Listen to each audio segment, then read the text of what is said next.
Your professor can't go to every single person and be like, what's your strategy? Let's watch your footage. Like, that's what you pay private lessons for. And you can do that option as well. Like, book a private with someone and ask them all the questions. But like, there's no book. Like, there should be a book. I'm gonna keep saying this, and then someone's gonna make a book.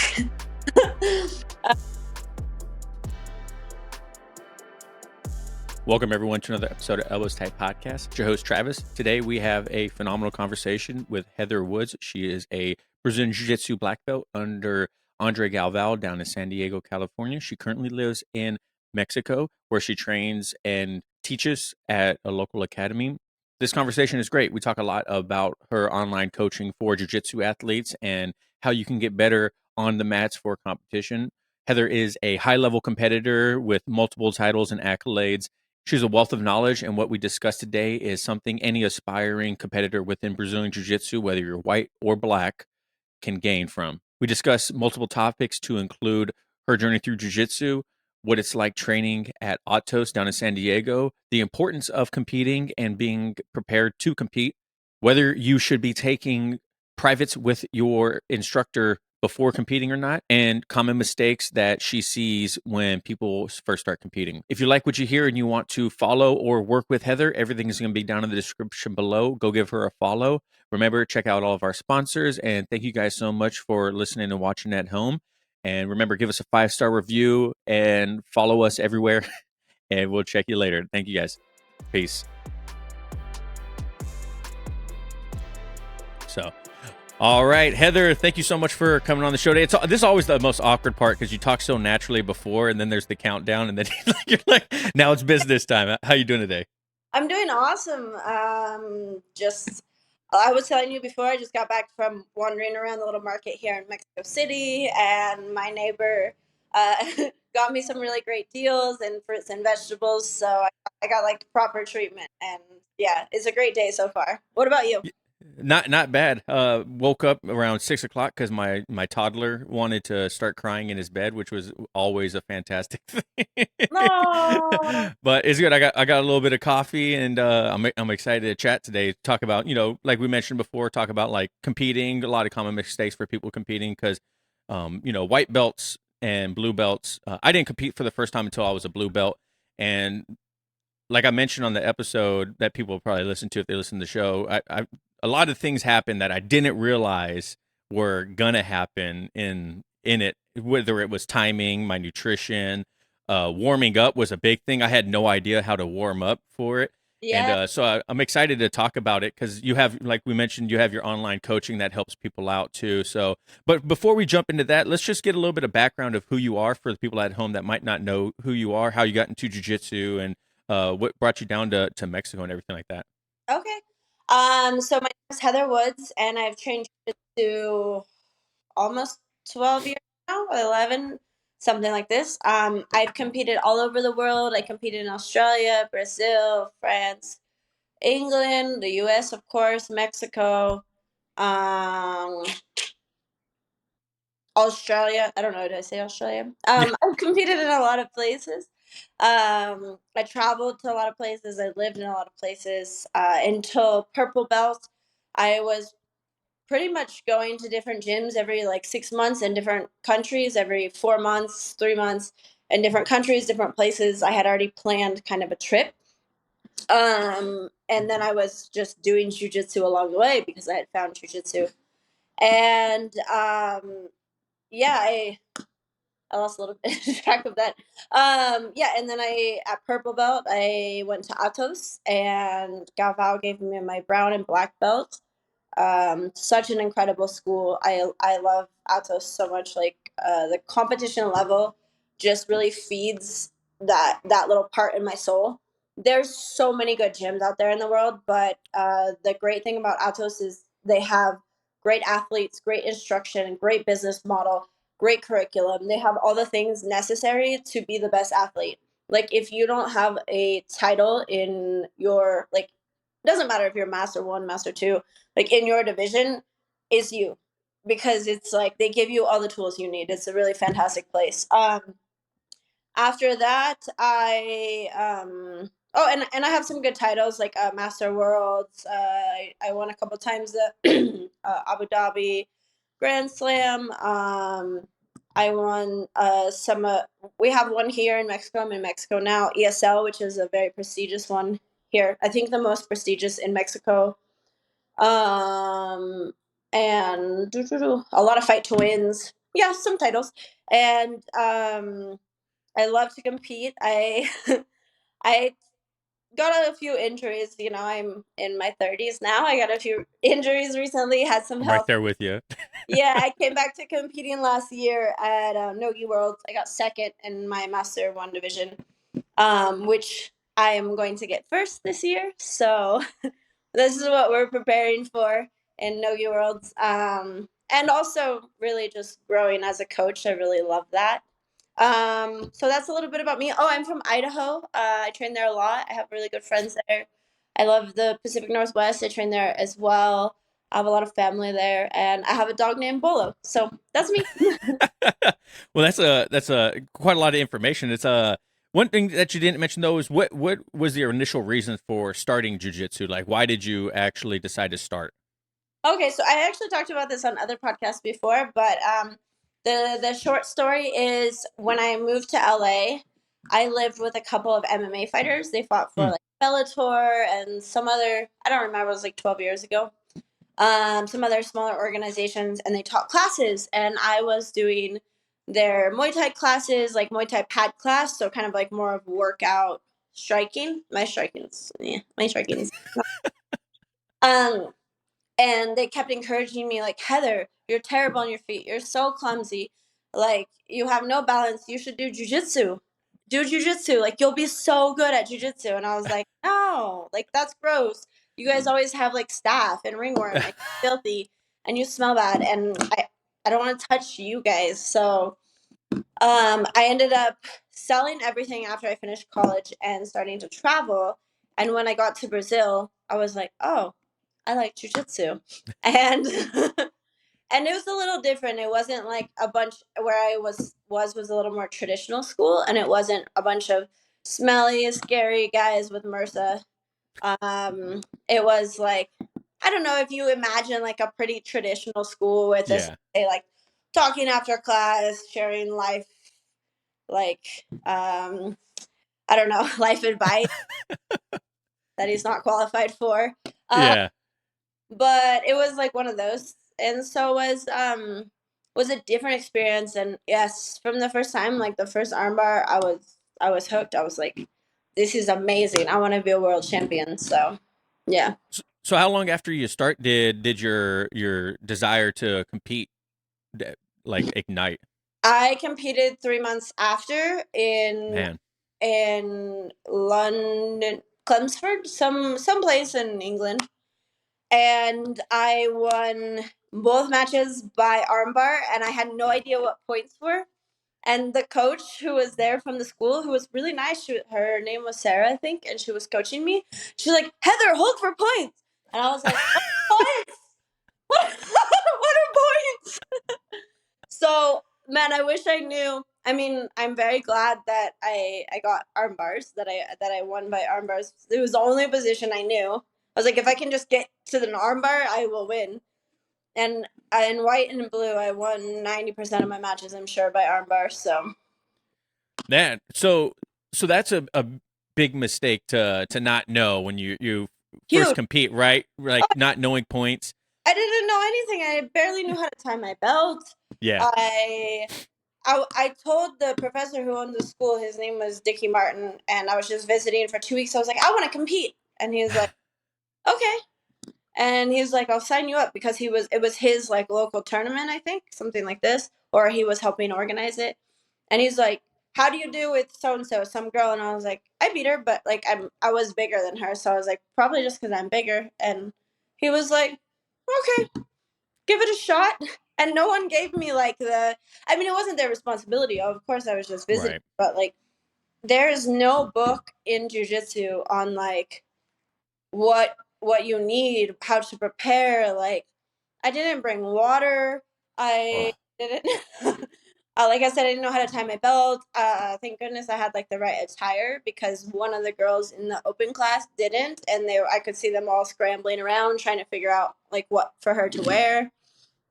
And then I watched the open class, and actually I was like, oh, that's scary. I'm not ready for that. Like, there was this chick, she's still my friend now, Amelia. She's from Hong Kong. And I was like, wow, she's amazing. I want to be like her. And I was not ready for open class because I didn't even know what points were. And Right. I was like, you're not ready, Heather. What are points? You're gonna get squished by this. And she had like her hair perfect with the braid.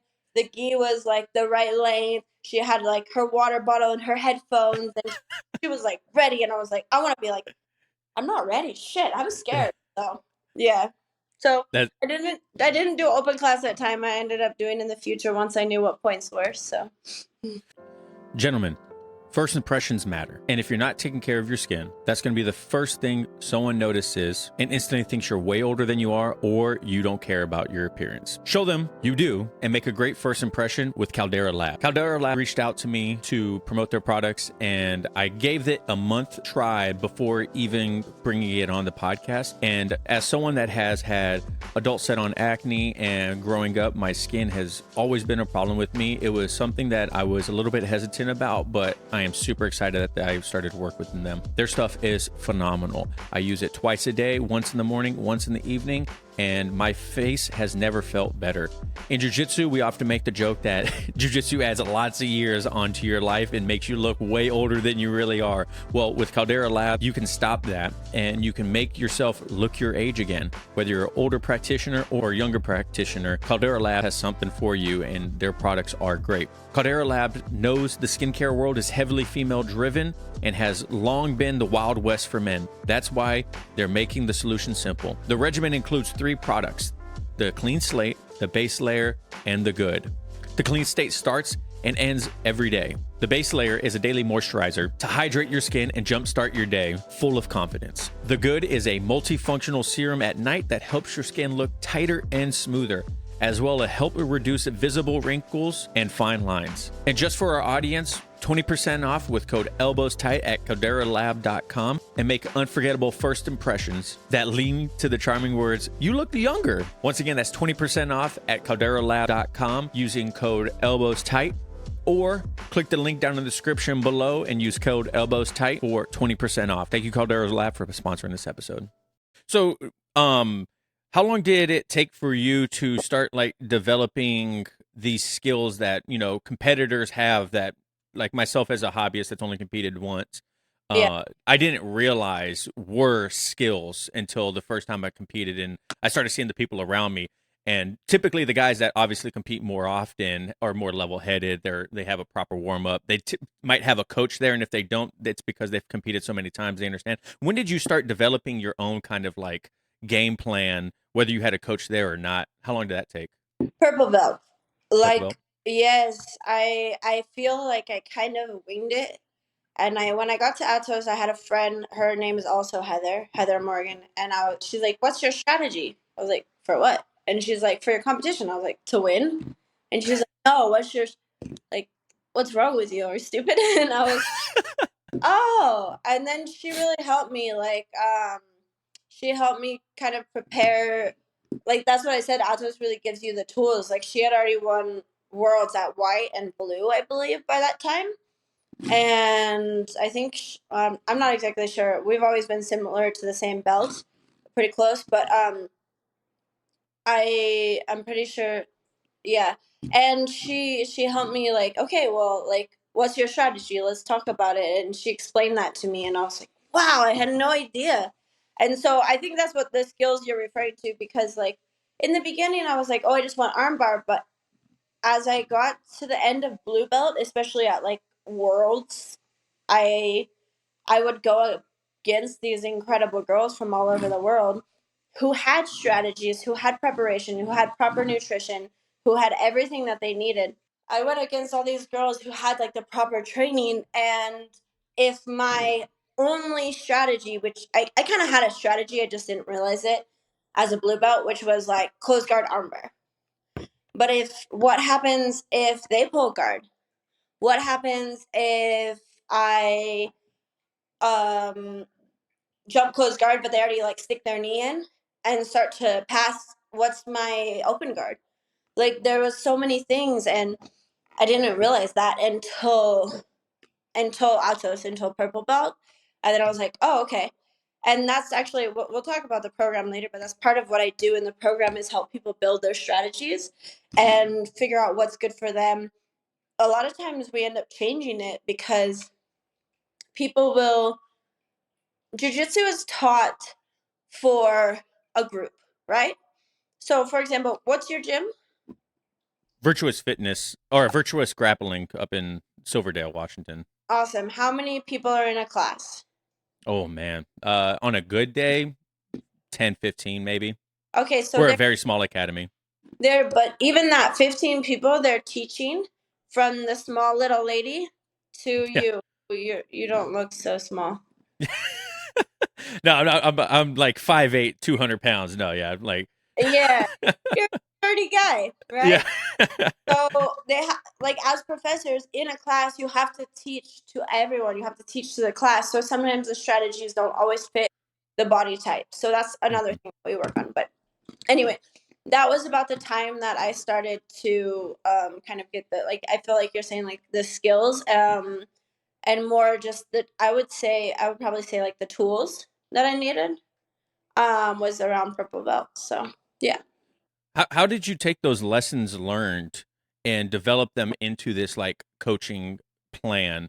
Because, you know, some things are definitely more prominent and more important than others when it comes to like coaching and people like that. Like I didn't realize when I was competing, my professor is like a high level wrestler, Carlson Gracie black belt, and he was like he was asking me questions and he's like, "What's your takedown?" And I was like, he's like, "Don't pull guard. You guys are too big to be pulling guard." He's like that. He's Yeah. like, "You have to go for a takedown." He's like, and I was like, "Well, I didn't really think about that. Like, I kind of like what we just did in class." He's all like, he's like, "Well, that's not going to work." He's like, "Because you know that's more of X, Y, and Z." And I was like, "Okay." And so it just started getting my gears turning, and so I just instantly started paying attention more to like everything that was happening, even leading up to the competition and stepping on the mats because it was just like so it was like crazy to me. So how long did it or how did you take those lessons learned and like develop them into like your coaching? Um. Well, first, how do I take those lessons learned? Not well, because I'm sensitive and I don't like to lose. So I'm sensitive and competitive.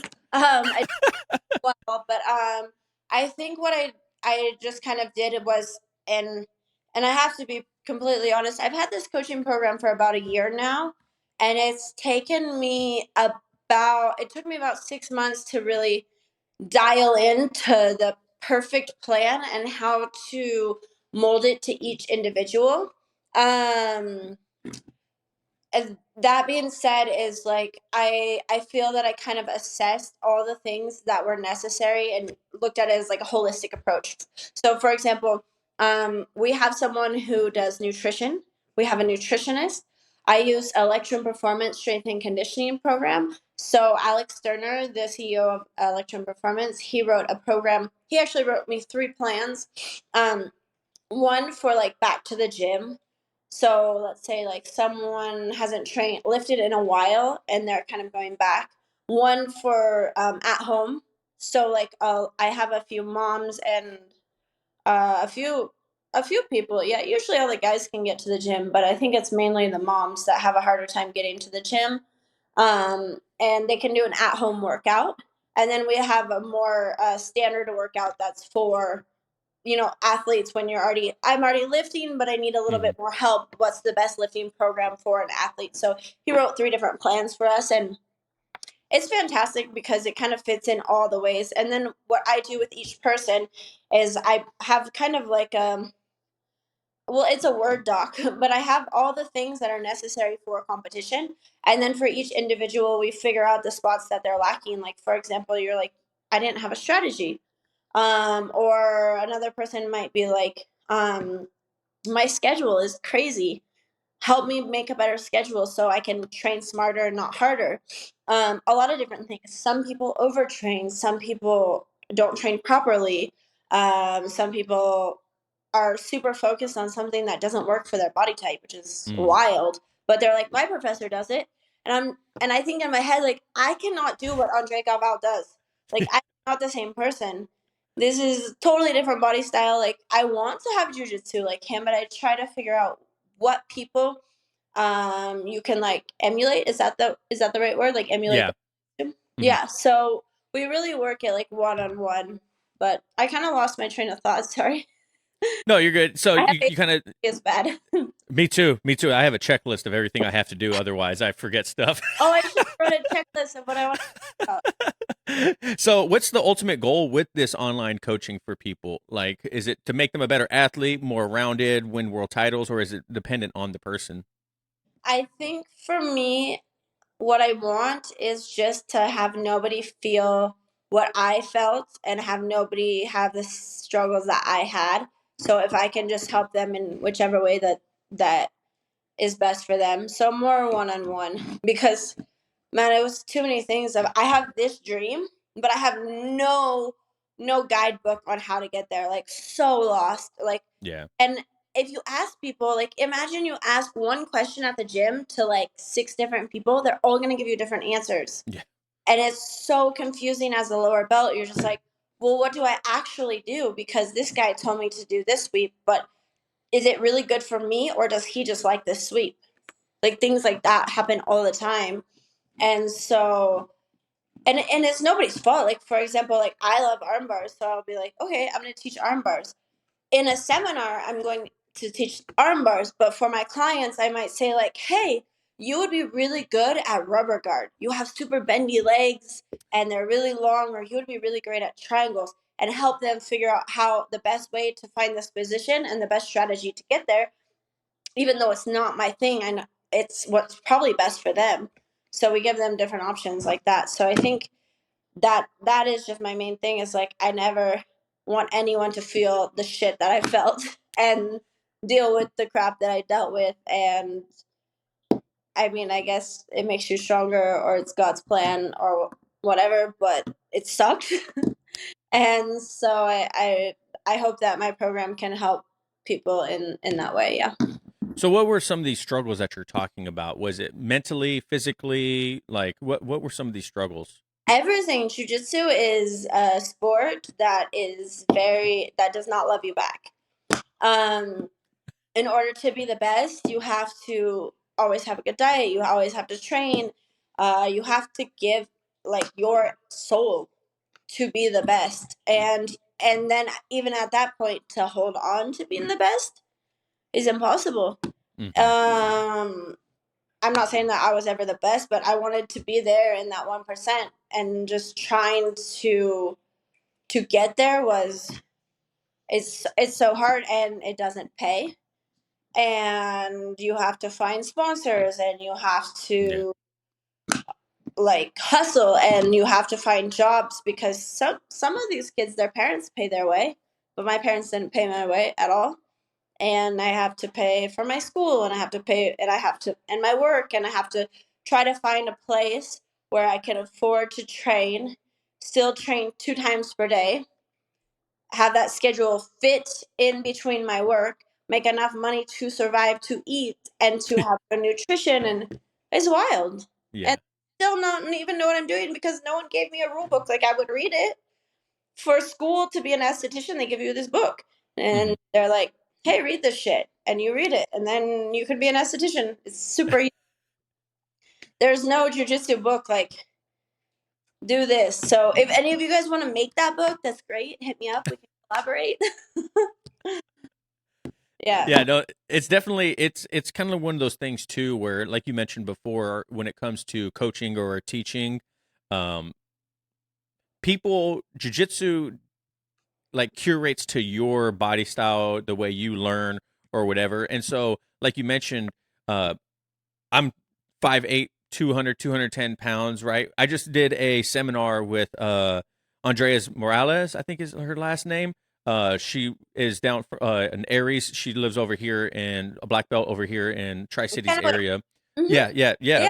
So she came and did a seminar with us, and um, I've never had the opportunity to train with like a high level woman before. So like seeing her in person, and I Mm-hmm. was like blown away, Did you right? train But I didn't get to because our Oh, seminar ended at 8:30, and I was like, I got to get home before I get a divorce. Like, good, good. She's good. yeah, yeah.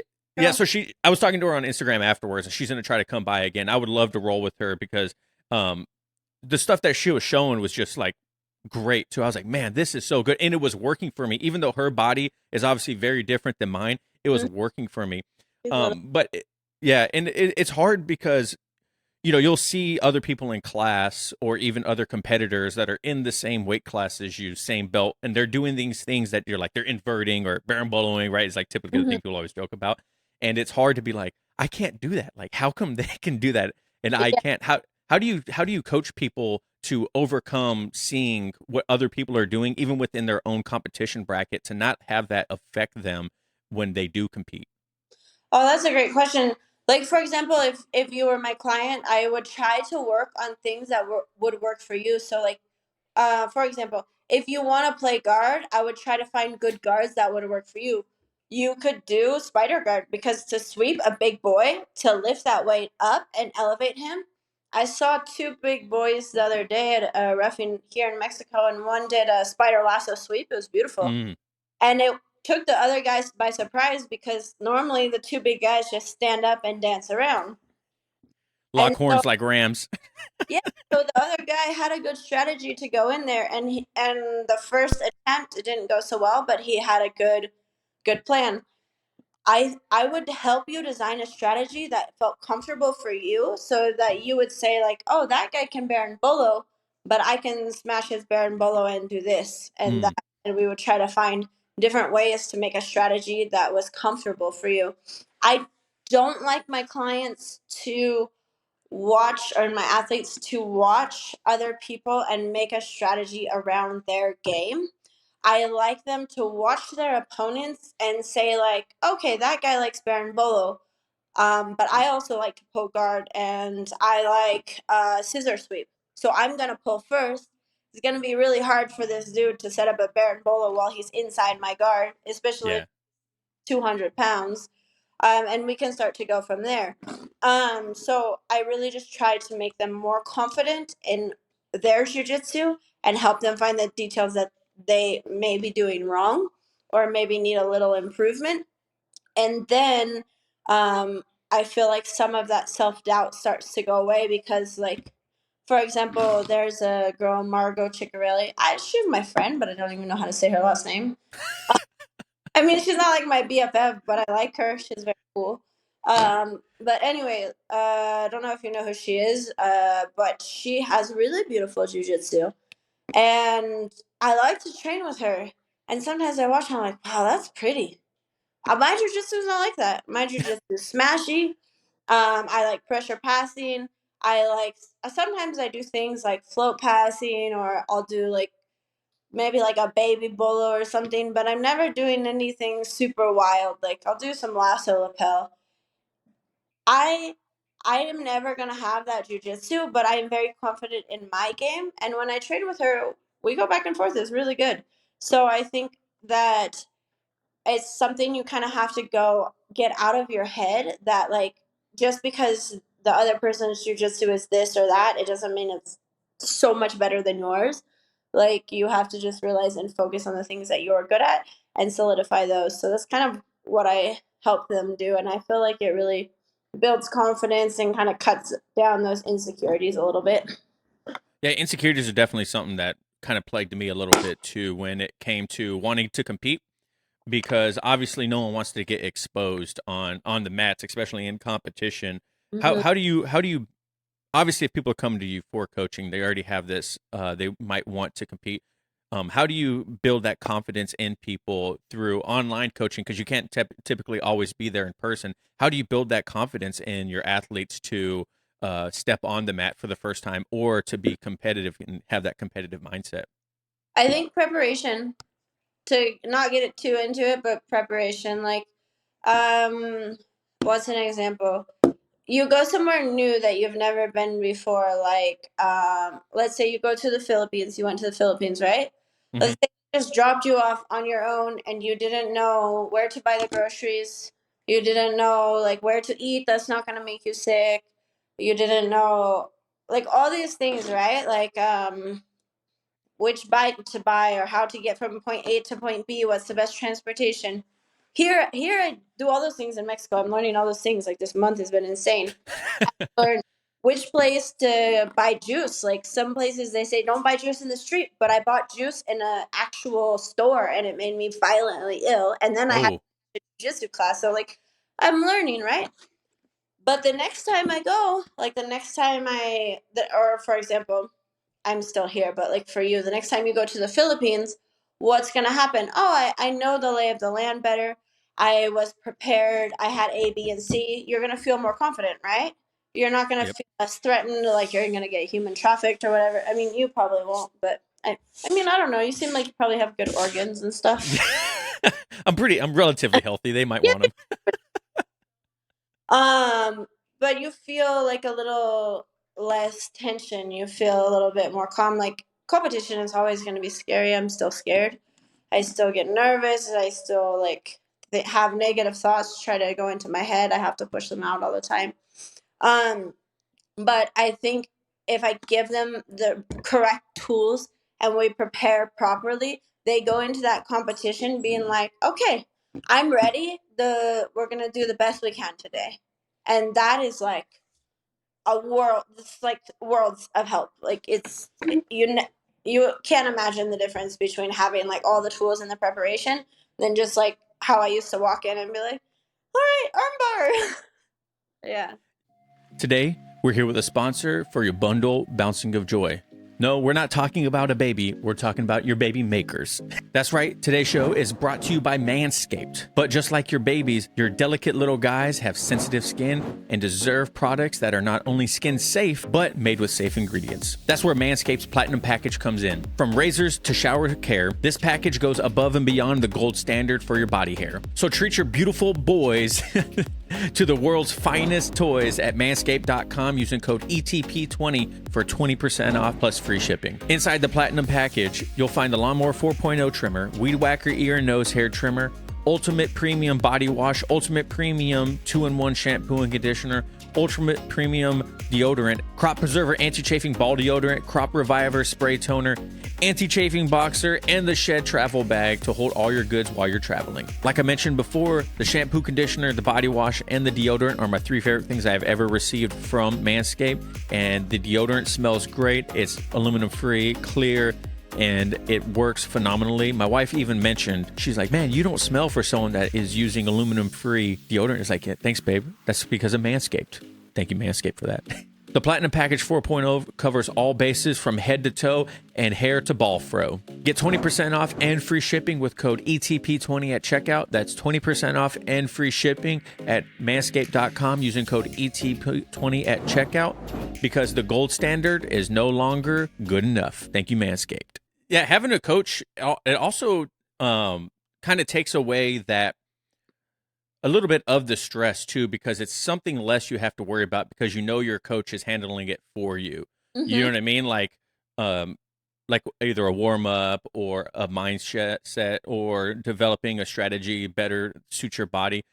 So I think having a coach is just, man, it is a big difference. When I competed, I didn't have a coach there, Mm-hmm. and I mentioned this on previous episodes too, but the guys I was competing against had coaches, every Yeah. single one of them. And so I was hearing what their coach was saying during our matches, and 2 things were happening. I was like, man, I wish I had a coach here because I could be hearing my coach tell me what Yeah. to do. And then 2, I was just kind of countering what their coach was telling them to do. You know what I mean? Like they're like, I heard like go for the underhook, so I would stop the underhook. And then Yeah. the coach was saying something else. You know what I mean? So I'm like, I'm a step ahead, but a step behind in a sense, because I'm just literally trying to stop what their coach is telling them to do while still trying to develop my plan. When you compete, do you prefer having a coach there or not having a coach? Well, just 1 second before you ask that question is back to that is that's the nice thing about our program is I help them prepare because like for example, Andre and Angelica cannot come to every match for everybody. Like they're not going to go to the grappling industries da da da on their only Sunday free that they don't have to travel for work. Like that's insane. Yeah. And sometimes it's hard and sometimes it's scary to compete alone. And that's part of what my program gives you is like, we prepare you, we give you tools. You have the proper warm up. We work on your mindset. We work on your strategy. Da, da, da, da. Everything is ready for you. And I'm there with you like in the morning, like, hey, what are we going to do? Okay. And then a lot of times too, like texting between matches, this happened, that happened, here's the video, any Mm. tips, I have to fight them again in open class. So that's a good point because, and that comes back to a point is like, I don't really, I don't really like having someone coaching me. I do like having someone there supporting me. Um, Mm. I had a coach at Blue Belt who didn't show up for me for pans and promised he would.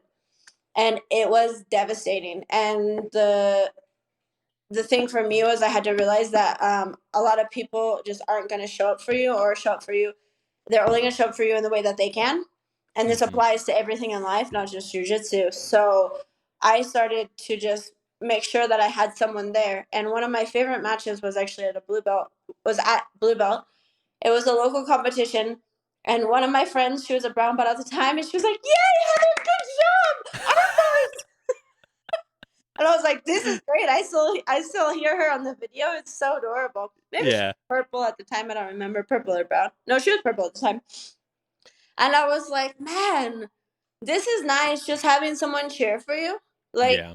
and that's what I tell a lot of my students because some of them travel far to go and compete, and their coach can't come. And I was like, okay, well, like let's try to find somebody who can film the match for you. Even someone like if you have a friend there or know somebody that can help you warm up. If not, this is what we do, and if so, this is what we do. So we always have a plan, so that nobody feels that feeling that I had that day where I was like, I put in all this work and I'm just looking around, like looking at my phone, looking around, like, where is this dude? You know? Yeah.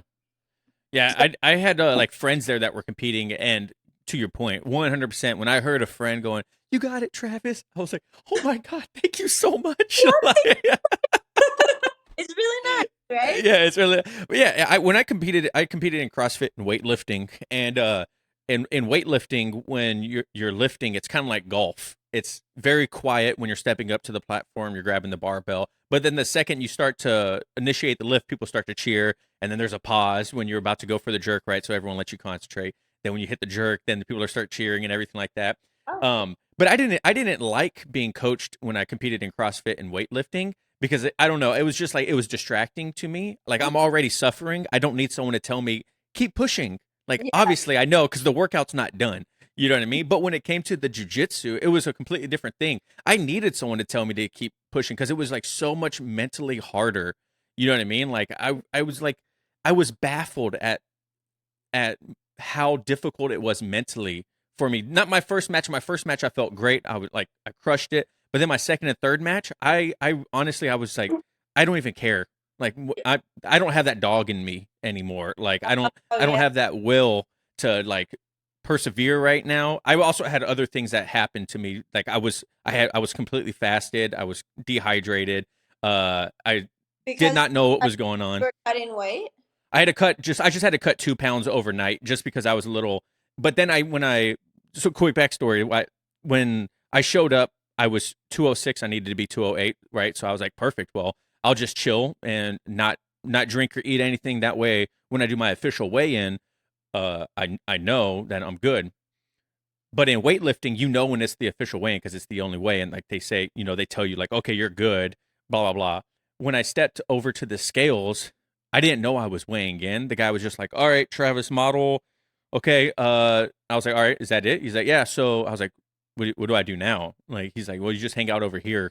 And I was like, okay. And so I was like standing there and I was like, well, I don't know if that was like, if they were just checking my weight because Uh, someone had told me you weigh in right before you step on the mat, right? yes, And so I was like, okay, well, maybe I got to weigh in again before I step on the mat for my match. I was like, that's kind of weird. They're really strict about weight cutting if that's true. But come to find out, that was my official weigh in. So I yes, sat there the whole time and I wasn't really drinking any water or like eating yeah. anything, getting any fuel in my system. And then next thing you know, they're like, okay, let's go to your mat. And I was like, oh shit, that was the weigh in. I've been sitting here for like 20, 30 minutes just And you could have had a banana, a little rice. exactly. And so butter. that was a big thing for me was the timing. I didn't understand. Like there was no one Yeah. there that was telling me like, all right, man, What you're was good. That was the weigh-in. what was the competition? It was the Revolution over here. Yeah. Oh, I know the Rev. Oh, Yeah. yeah. They're organized pretty well. Like I think that's a good one. Yeah. Yeah. And so especially for that one, yeah, that those are all things too. And like if you think about it, it's like, and that's another reason why I did the program is because like your professor, I mean, it's kind of one of those things where it's like you figure it out because your professor can't go to every single person and be like, Yeah. what's your strategy? Let's watch your footage. Like that's what you pay private lessons for. Yeah. But I mean, it's, and you can do that option as well, like book a private with someone and ask them all the questions. But like, it's there's no book. Like there should be a book. I'm gonna keep saying this, and then someone's gonna make a book. So leading up to a competition, do you think it's a good idea for people to do privates with their professors? Yes, To kind of, yeah, yes. I think that that gives that one on one. This similar as my program, and it definitely gives that one on one. You're able to kind of talk about your plan and say like, "Hey, I'm competing. Can you help me build this strategy?" And that's more like a little extra time because think about it, like if your professor has a smaller gym, they probably have a second job. They have a second job, they have yeah, a family. Like you're paying them probably like 120 to 160 bucks a month for a month. And for example, at AtoS, I was paying like 120 and divide that by, I probably trained about 14 hours a week there minimum, maybe let's say 16 hours a week. So, and so if I'm paying him $2 an hour, I can't be like, hey, you have to build me a strategy, yeah, true. nutrition. Like, this is wild. So a lot of people think like, and there's another thing is a lot of people think jujitsu is free, but if you calculate what you're paying them, like it's not, it's a business as well. Like it's a sport, it's tradition, it's a martial art. But like we have to feed ourselves, we have to feed our families, our professors have to feed their families, your professor. So yes, yeah, privates are fantastic. So if you have a higher belt in your gym, like even a purple belt, or your professor, someone above you, I think it's very important and very crucial for you to take private lessons. Like at least one, maybe a week before, just to fine tune details, or 2 weeks before if you feel completely lost, 3 weeks before if you're like, I've never done this before. Yeah. So who do you go to for your coaching now when you're getting ready for like you have like you said Masters World next year? Like, how are you preparing for competing? So it's a little hard. If I have big questions, I'll message Galval. I'm planning, so I'm doing the Noki Worlds, but in the Master Division. So I'm planning on just going back for 3 weeks to AtoS because I think it'll be like, I have good training here. The nice thing about Mexico is a lot of the guys are a little bit smaller than like cornfed Idaho or even San Diego. The price of living was really the biggest. Yeah, Oh my gosh, I was paying like 3 grand for a dinky apartment and yeah, barely surviving. But yeah, so in my parents' city is like everyone's massive, but here the guys are smaller. I get really good technical rounds from like the smaller guys. But in AtoS is like you can't compare. So I'll probably do at least like 2 or 3 weeks there before my competition week. So like a month total or 3 weeks total. And sometimes like I think one is I always have somebody that I can learn from. Um, Even here in Mexico, some of like the OGs, they've been doing jujitsu like 20 years. They used to live in mm, Brazil. They came back here to open gyms.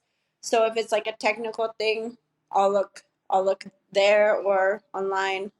I feel too is like a lot of people have different styles, so it's always nice to kind of, hey, I want to work on this. Like I want to work on my leg locks. I want to work on lapel. I want to work on this or that. So I can always find someone and we can kind of collaborate. So that's always nice. For me personally, yeah, I think this too is that's why I do need to go back to AtoS for camps like a couple times per year, especially if I'm consistently competing, which I will be the next year. So Perfect. Well, Heather, I want to just thank you so much for your time today. This is a great conversation. I think people are going to find a lot of value in it, especially when it comes to like mindset and the reason why you should be hiring a coach if you want Yeah. to take competing seriously. The one question I always like to end the show with is if you could give one piece of advice to a brand new white belt starting their journey in jiu-jitsu, what would it be? One piece of advice: enjoy the process. Yeah, jujitsu is hard, but it's fun. It's worth it. Yeah, Yeah, that's very common. People I think people don't take advantage of that piece of advice. I'll tell you that. yeah. So, all right. Well, if people want to follow you and check you out and see your coaching and stuff like that, where can people find you at? I'll send you the links over, but I have a website. It's heatherwoodsjujitsu.com. My Instagram is Heather N Woods. And then I also have H dot Woods BJJ. I actually don't remember. I'm gonna say I have one page that's like my personal Instagram, and then I have one page that's only jujitsu. Like I keep it very professional. Only anything that's jujitsu related. The other one is just a little bit like my life and whatever I feel like. So yeah. Perfect. Well, thank you, Heather, once again so much. Go enjoy your trade in your privates. Good luck. I'm sure I'll keep in touch with you, and I look forward to seeing you win that gold medal. It's really nice meeting you. Have a great day. You too. Thanks, guys. And remember, guys, thank you for listening and watching at home. And remember, no oil checks here. Thanks. Peace. Bye.